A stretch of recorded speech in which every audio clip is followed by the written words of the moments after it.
5 recettes à la une, ça sent déjà bon.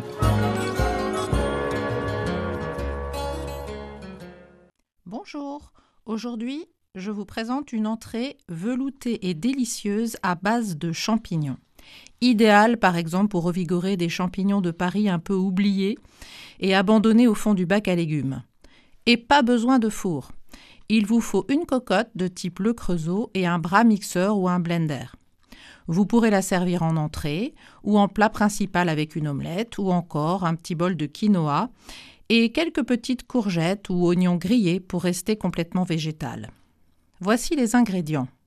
Pour une soupière, 600 g de champignons de Paris, 600 g de champignons de Paris, une échalote, 4 cuillères à soupe d'huile de sésame pour le côté grillé.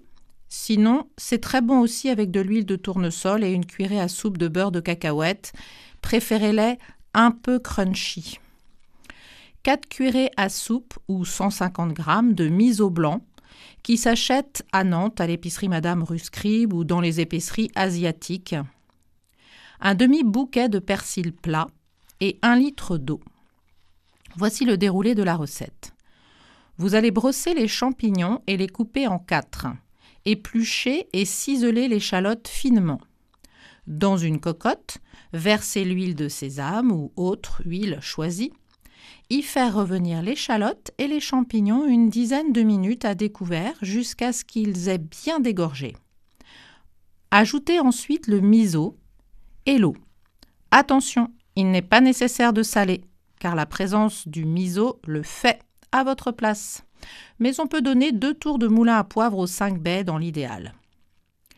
Attendre que cela commence à bien chauffer, quelques bulles vont apparaître, et ouvrir votre cocotte.